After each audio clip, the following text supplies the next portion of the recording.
사랑하고 축복합니다. 축복합니다. 네. 네. 이번 한 주간은 비가 왔다가 그쳤다가 비가 왔다가 그쳤다가 참 여러 날씨가 변동되었었지만 오늘 너무 날씨 좋지요. 네, 또 어버이날을 맞이하여서 여러분 가족들과 함께 나들이도 가시고요. 네, 내일 모레 연휴입니다. 네, 다들 쉼을 얻으시면서 또 회복하시고 또 가정이 사랑으로 하나 되는 그런 온전한 가정을 세워가신 여러분의 가정들 되시기를 바랍니다. 네, 시편 말씀 중에 아니면 성경 전체 중에 가장 짧은 성경이 몇 장이죠? 그렇습니다. 시편 117편이죠. 네. 그러면 성경 중에 시편 중에 가장 긴 성경은 어디죠? 그러지요. 네. 시편 119편입니다. 네, 맞습니다. 시편 119편은 그러면 몇 절로 되어 있죠? 네, 그렇습니다. 176절로 되어 있죠. 네. 왜 이렇게 되어 있느냐? 시편의 기록이 그렇습니다. 시편은 재미있게 기록되어 있어요. 어떻게 기록되어 있느냐? 176절인데 히브리어 알파벳이 22자입니다. 22자가 히브리 지금 시편 119편의 176절이 8절씩 구분되어져 있어요. 8절이 알렙, 8절이 베트, 8절이 기멜, 8절이 달렛, 8절이 해 해서 히브리어 22개의 단어가 한 1절에서 8절까지가 알렙으로 우리 ABC로 말하면 A로 첫 단어가 A예요. 그리고 두 번째 단어가 B, C. 한번 그림을 보여주시겠어요? 네, 보이십니까? 잘 안 보이시죠? 네, 이렇게 되어 있습니다. 이렇게 해서 8절씩 8절씩 8절씩 22를 곱하니까 176이에요. 이렇게 119편의 특징이 그렇습니다. 그래서 히브리어 자음 22개를 8절씩 묶어서 176절을 22개로 나눠서 기록되어져 있다. 그러면 왜 이렇게 알파벳 순서로 이러한 시적인 표현을 했을까? 이렇게 기록되어 놓은 시를 답관체시, 알파벳 시라고 말합니다. 왜 그렇게 성경을 119편을 그렇게 기록해 놓았을까? 왜 이러한 형태를 선택한 걸까? 즐거움을 위해서입니다. A, B, C, D 즐겁지요? 어떻게 즐겁습니까? 그냥 A, B, C, D 재미없습니다. A, B, C, D, E, F, G, H, I, J, K, L, M, N, O, P, Q, R, S, T, U, V, W, X, Y, Z 하면서 우리가 노래를 부르고 나면 재밌잖아요. 마찬가지로 알파벳 순서를 읽으면서 시편 119편이 히브리어 22개의 알파벳 자음으로 되어 있구나 라는 걸 기억하면서 흥미를 유발하는 겁니다. 또한 잘 기억하게 하기 위함입니다. A, Z, C, B, F, G 왔다 갔다 하면 혼란스럽잖아요. 그러니까 A, B, C, D부터 해서 알렙부터 마지막 히브리 단어까지 통일되게 쭉 연결시켜 주는 거예요. 어떻게 하기 위해서? 말씀을 잘 기억하게 하기 위해서지요. 그리고 미학적인 완성도를 보여주기 위함입니다. 아름다운 그림처럼 그렇게 보여주기 위함이죠. 이 시는 찬양과 간증, 항의와 호소, 신뢰와 고백, 그리고 순종과 다짐으로 되어 있습니다. 이렇게 말씀 속에서 말씀의 은혜를 받을 수 있도록 기록해 놓은 말씀이 시편 119편이다. 그러면 시편 119편은 어떻게 구성되어져 있을까? 여러분, 시편이 몇 절이라고요? 119편이 몇 절이라고요? 176절. 그러면 176절 중에 4절만 빼놓고 그 4절은 84절, 90절, 122절, 132절이에요. 이 절도 하나님을 말씀하는 말씀이지만 그 말씀 속에서는 말씀이 표현되어 있지 않아요. 그리고 나머지 172절은 다 여호와의 말씀, 규례, 법도 이 말씀을 지켜 행할 것에 대한 약속의 말씀을 붙들고 살아갈 수 있는 믿음의 고백이 176절 중에 172절이 기록되어 있다는 사실이죠. 그래서 시편 119편은 토라시 아니면 말씀시라고 되어 있어요. 그 정도로 하나님의 말씀에 집중되어 있습니다. 시편이 119편이 되어 있는데요. 이처럼 말씀에 집중되어져 있는 시편이 3편이 있어요. 너무 외우기 쉬워요. 시편 1편, 시편 19편, 합이 시편 119편, 119. 시편 150편 중에 말씀에 집중되어져 있는 시편은 1편, 19편, 119편 3편이 있구나. 다른 말씀들도 다 중요한 말씀이지만 말씀의 토라, 율법에 하나님의 율례에 하나님의 계명에 대해서 말씀해 놓은 성경은 시편 중에서 1편, 그 다음에 19편, 그 다음에 119편이구나 라고 생각하시면 그렇구나 라고 이해할 수 있다는 사실이죠. 왜 이렇게 먼저 오늘 본문의 말씀을 전하기 전에 말씀을 드리느냐? 여러분, 드라마를 볼 때에, 영화를 볼 때에 아무것도 모르고 가서 보는 것하고 내가 어떤 드라마를 볼 거야, 어떤 영화를 볼 거야 라고 하면서 그 내용의 스토리를 어느 정도 이해하고 내가 살펴보고 가서 보는 것, 어떤 게 더 와닿아요? 그러지요. 내가 보고 내가 조금 더 연구하고 이런 영화였구나, 이런 드라마구나 라고 생각하고 보게 되면 내게 오는 흡수력이 더 뛰어납니다. 성경을 읽을 때 여러분 그렇게 읽으시라는 말씀이에요. 왜 시편 1편, 19편, 119편이 말씀의 시편인가?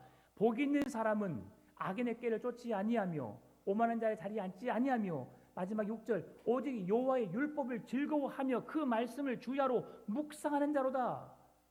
이렇게 해서 말씀을 묵상하고 말씀 앞에 서 있는 그 말씀을 우리에게 주는 이유가 뭐냐? 1편과 19편과 119편은 말씀 중심의 성경이구나 이해하면서 읽게 되면 재밌단 말씀이에요. 여러분 성경을 읽다가 멈추는 성경 부분이 있어요. 창세기, 출애굽기 어디에서? 레위기에서 멈춰요. 그리고 시편 재밌게 읽다가 어디서 좀 멈춰요? 119편에서 멈춰요. 언제 쉬지? 176절을 다 읽으려니까 너무 힘든 거죠. 그런데 읽으면서 시인이 하나님의 말씀을 묵상하고 말씀의 계명을 사모하고 말씀을 지켜내기 위해서 몸부림친 말씀이 119편이구나 라고 생각하면 이제 176절이 금방 읽혀지는 거죠. 이렇게 읽어 나가시기 바랍니다. 그러면 우리가 그 성경을 제대로 알 수 있는 방법은 뭘까? 어떻게 하면 그 성경이 뭘 말하고 있는지 이해하는 방법은 뭘까? 뭐 해야 돼요? 성경 공부해야죠. 네, 참석하지 않은 겁니다. 각 성경 장마다 성경 창세기, 출애굽기, 레위기, 민수기가 뭘 말하는지를 배워야 되는 거예요. 창세기는 뭘 말해주고 있어요? 창조, 타락, 홍수, 그렇죠? 하나님의 천지 창조와 하나님이 이스라엘 백성들을 부르시는 아브라함을 통해서 하나님의 언약 백성 삼으시는 그 족장 시대를 말씀해주고 있어요. 출애굽기 모세를 통해서 이스라엘 백성들을 가나안으로 이끄시는 말씀, 민수기 그 백성들의 숫자를 세서 하나님이 약속하신 말씀대로 그 민족들이 얼마나 성장했는지를 보여주는 말씀, 레위기 그 백성들이 하나님의 언약 백성들로서 어떻게 하나님을 예배하고 하나님의 자녀로서 어떻게 살아가야 할지 제사에 대한 규례와 법도들을 바르게 이해하는 것이죠. 이런 것을 알면 성경이 재밌다니까요. 그냥 무작정 읽는 것보다도 그 성경 장마다 독특한 특징이 있구나 그걸 이해하면서 배우게 되면 더 재밌다는 거죠. 그렇게 말씀을 가까이 하신 여러분 되시기를 바랍니다. 그러면 토라의 핵심, 오늘 주시는 말씀을 다루는 119편의 핵심이 무엇일까? 그것은 토라의 핵심, 율법의 핵심은 하나님께서 모세를 통해 주시는 약속의 계명이에요. 하나님이 우리 믿음의 사람들이 하나님의 거룩한 자녀들이 어떻게 살아가야 할지에 대한 그 규례와 가르침, 명령, 법도를 우리에게 보여주신 것이 토라, 율법이라는 거죠. 여러분, 율법은 우리를 족쇄로 발목을 잡기 위한 말씀이에요? 아니면 우리가 신앙생활을 잘 할 수 있도록 돕는 말씀이에요? 후자지요. 돕는 말씀이에요. 여러분, 세상의 법도 마찬가지지요. 교통법규, 우리를 힘들게 해요? 어렵게 해요? 아니면 우리를 행복하게 해줘요? 행복하게 해줘요, 여러분. 법을 지키지 않기 때문에 여러분의 호주머니가 털리는 거예요. 그러죠? 우리나라 교통법규 10km, 20km 넘으면 4만 원이에요, 여러분. 30km 넘으면 7만 원이거든요. 우리는 너무 싸게 먹혀요, 여러분. 미국에 살아보세요. 신호 위반 하잖아요? 얼마일까요? 속도 위반 하잖아요? 얼마일까요? 저도 몰라요, 안 살아봐서. 그런데 들어는 봤어요. 거의 100만 원 상당이랍니다. 여러분, 아이들 태워 가면서 안전벨트 안 매잖아요. 무조건 30만 원, 50만 원, 100만 원 정도의 벌금이 있어. 그러니까 그 사람들은 지키겠어, 안 지키겠어요? 지키지요. 혹 여러분 미국에 여행 가시잖아요. 경찰이 잡았어요. 그러면 어떻게 해야 되는지 알아요? 창문 열고 가만히 있어야 됩니다, 여러분. 우리나라는 경찰이 오면 어떻게 하죠? 지갑 빼잖아요. 뭐 하기 위해서? 면허증 내밀기 위해서. 미국에서는 말하기 전까지 움직이잖아요. 그러면 잘못하면 죽어요, 여러분. 왜 그런지 알죠? 총기 빼서 보복하려는 줄 알고 바로 쏴버립니다. 그러니까 미국에서 운전하실 일 있으시면 가만히 계세요. 혹시 옆에 타고 계시더라도 누가 뭐라고 말하기 전에 움직이면 큰일 납니다, 여러분. 아셨죠? 경찰이 갈 때까지 얼음하셔야 돼요. 그래야지 여러분 사는 길입니다. 이건 이제 우리가 잠을 깨고 또 말씀을 듣는 준비를 하라고 말씀드리는 겁니다. 제게 주어진 시간은 이제 딱 5분에서 10분밖에 안 남았어요. 예, 오늘 시간이 너무 많아서 제가 간략하게 말씀을 드립니다. 오늘은 자막 안 띄웁니다. 제가 그냥 하겠습니다. 자, 오늘 주신 말씀 속에서 먼저 49절만 한번 보겠습니다. 49절. 주의 종에게 하신 말씀을 기억하소서. 주께서 내 소망을 가지게 하셨나이다. 여기서 시인의 고백이 참 중요합니다. 뭐라고 고백하고 있어요? 주의 종에게. 여러분, 종이 누구예요? 종은 자신의 계획이 없는 사람이에요. 주인의 뜻에 따라 움직여지는 사람이에요. 지금 시편 기자가, 시인이 하나님 앞에서 나는 당신의 종입니다라고 고백하고 있어요. 이것은 무슨 말씀이냐면 내 방법대로, 내 뜻대로, 내가 하고 싶은 대로 살겠습니다가 아니라 하나님 말씀대로 내가 살겠습니다라는 고백이에요. 오늘 본문의 제목이 주의 말씀이 제 만족입니다. 주의 말씀이 제 만족입니다. 여러분, 말씀에 만족하면서 사십니까? 말씀을 사모하면서 사십니까? 말씀이 내 삶에 얼마나 여러분 적용되고 사십니까? 예배 드리고 나면 우리는 성경 끝, 그렇죠? 그리고 다음 주일 되면 성경 어떻게 해요? 아주 귀한 성경이기 때문에 잘 닦아서 가슴에 품고 거룩한처럼 주님 폼 잡고 오잖아요. 이렇게 해요. 성도 오시면 어떻게 인사해요? 친구들은 야 왔냐 하면서 막 편하게 하지만 교회 오면 안녕하십니까. 우리 이러잖아요. 그렇죠? 예. 그런 가면을 좀 벗어보자고요. 그렇죠? 가면 벗고 일상의 삶이 내 신앙의 삶이요. 하나님을 바라보는 믿음의 삶이 되시기를 바랍니다. 우리는 누구예요? 주님의 종이에요. 종이에요. 종. 하나님이 말씀하신 대로, 하나님이 시키시는 대로 그렇게 살아가는 자가 오늘 우리들입니다. 그래서 그 말씀하신 것을 품고 살겠습니다 라고 하는 거예요. 여러분, 하나님의 말씀이 우리에게 임하게 되면 어떤 일이 일어나는 줄 아세요? 아브라함이 하나님의 말씀을 받게 되니까 75세까지 그가 아버지가 섬기는 우상 밑에 있다가 하나님의 부르심을 받아서 그가 지시할 땅으로 가게 되고 오늘 우리에게 아브라함의 언약 백성으로 하나님이 우리를 삼으신 거예요. 그 약속의 말씀을 믿는 믿음이 그의 삶의 소망이 된 거예요. 어떻게 소망이 되었을까, 여러분? 아브라함이 75세 때 하나님의 부름을 받았어요. 그리고 그를 부르시고 내가 너에게 수많은 민족을 이루게 하시겠다. 무엇처럼요? 하늘의 별처럼, 바다의 모래알처럼. 언제 그 약속하셨어요? 75세에서 79세 그 사이에 하셨단 말이에요. 그러면 그렇게 하셨으면 그 다음 해에든지 그 말씀하셨을 때 뭘 주셔야 돼요? 자녀를 주셔야지요. 그런데 언제까지 안 주셨어요? 아브라함이 99세까지, 사라의 몸이 89세까지 안 주신 거예요. 왜 그러느냐? 말씀을 바라보는, 말씀을 소망 가운데 두고 살아가는 사람들은 내 힘으로, 내 능력으로, 내 의지로 하는 것이 아니라 하나님의 능력으로, 하나님의 말씀대로 살아가는 자들이에요. 그래서 오늘 시편 기자가 내가 주의 종이라고 고백한 거예요. 내 뜻이 아닌 하나님의 뜻대로 받겠습니다. 그러니 99세까지 하나님은 그를 기다리게 하신 거예요. 왜? 말씀이 그의 삶의 소망이 되고 말씀이 능력이 될 때까지 기다렸다가 하나님이 그 아들을 100세 때 주신 거예요. 오늘도 그 말씀을 붙잡는 여러분 되시기를 바랍니다. 포기하지 않고 말씀을 사모하니까 하나님이 100세 때 그 소망을 얻게 하신 거예요.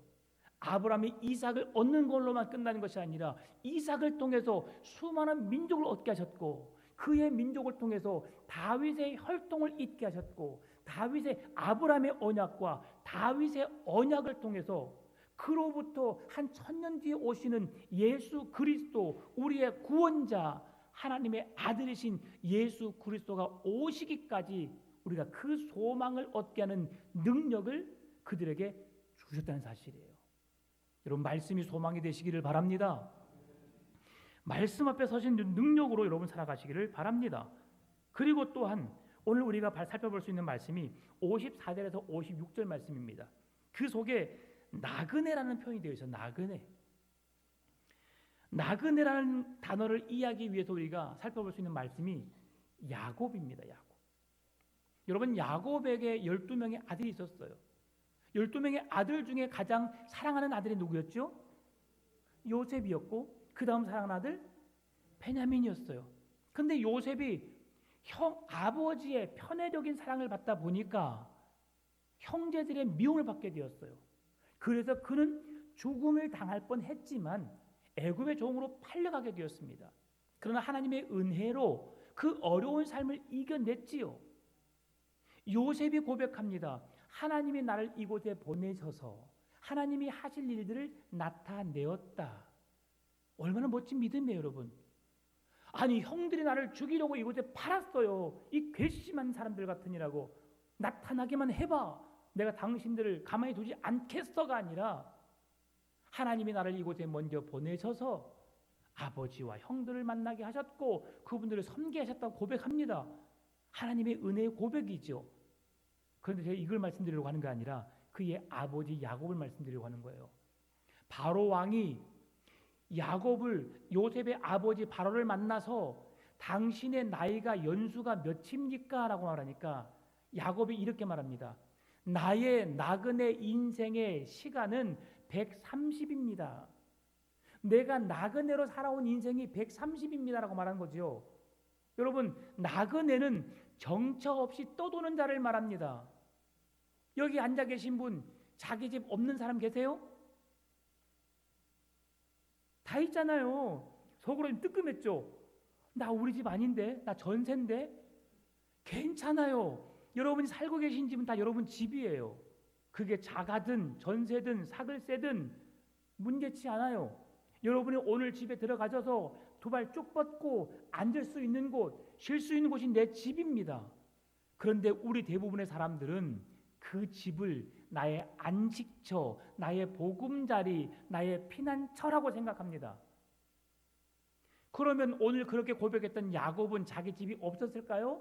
아니에요. 자기 집이 있었어요. 그럼에도 불구하고 나의 나그네 삶이 130년이라고 말했던 이유는 그의 인생 속에 자기의 본향 집이 어딘지를 정확하게 알고 있었다는 것이죠. 이 세상은 잠시 머물 곳, 그리고 우리가 죽음 이후에 하나님의 나라, 영원한 하나님의 나라, 그 집에 거할 것에 대한 확신을 갖고 있었다는 사실이죠.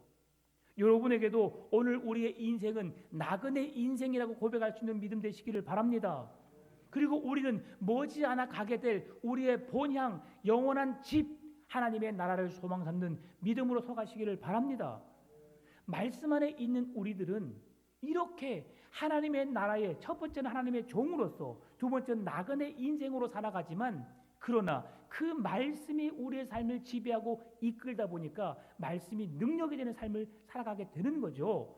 마지막으로 우리가 이 말씀을 살아갈 때에 언제나 어떻게 살아가야 하느냐, 오늘 57절에서 64절 말씀, 이 말씀이 우리에게 주는 하나의 메시지인데요. 57절 58절 말씀 보게 되면 여호와는 나의 분깃이시니라고 되어 있어요. 나그네 인생 속에 하나님의 나라가, 하나님이 나의 분깃, 나의 기업이라는 것을 고백하고 있어요. 이것은 하나님이 나의 기업이 되신 것처럼, 이거 조금만 설명할게요. 시간이 지나지만 이 기업이라고 했던 시편 기자가 고백한 이유가 뭐냐면, 이스라엘 12지파들에게 하나님이 땅을 분배줬죠. 땅을 분배줬는데 어느 지파에게만, 레위 지파에게만 땅을 분배하지 않았어요. 그렇지만 그들에게 하나님은 경작할 땅을 분배하지 않았지만 거주할 수 있는 집을 그들에게는 허락했어요. 그래서 도피성 6개와 그들이 살아가는 성읍 48개를 주었어요. 많지요. 그들이 도피할 수 있는 성과 성읍들을 많이 주었단 말이죠.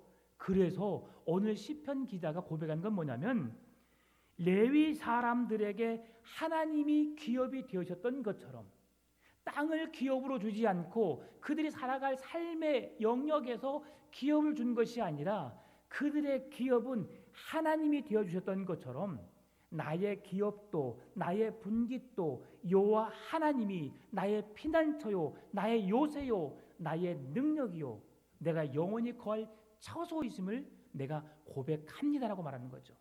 여러분, 이 세상에 보여지는 것이 전부인 것처럼 보이지만 여호와 하나님을 나의 기업으로 삼고 그 나라를 향해 나아가시는 여러분 믿음 되시기를 바랍니다. 말씀을 마무리합니다. 오늘 본문에 62절 말씀 보게 되면 밤중에 일어나서도 주의 의로운 말씀에 감사한다는 말씀이 있어요. 이건 뭐냐면 그 말씀을 사랑하기 때문에 그런 거예요. 여러분 좋아하는 게 있죠? 좋아하는 게 있죠? 잘하는 게 있지요? 여러분 뭘 좋아하나요? 잠에서 딱 깼어요. 가장 먼저 뭐가 생각나나요? 말씀이요? 네, 그분은 말씀을 진짜 사랑하는 사람이에요. 근데 오늘 친구랑 같이 뭘 하고 싶다, 오늘 약속을 생각하고 오늘 해야 할 일을 생각하는 사람들은 그걸 더 귀중하게 생긴 사람이에요. 그러죠? 오늘 뭘 먹을까? 이 사람은 먹는 걸 좋아하는 사람이에요. 오늘 어디를 갈까? 이 사람은 어디 여행하는 걸 좋아하는 사람이에요. 예. 그래서 오늘 우리가 해야 될 게 있어요. 일어나자마자 누구를 찾아야 돼요? 주님을 찾아야죠. 자, 여러분 맛집 가보셨죠? 맛집.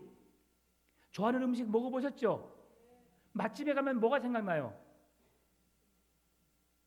네, 음식밖에 생각 안 나죠. 맛집에 갔으니까. 근데 한번 갔다 오면 또 가고 싶어요. 그러죠?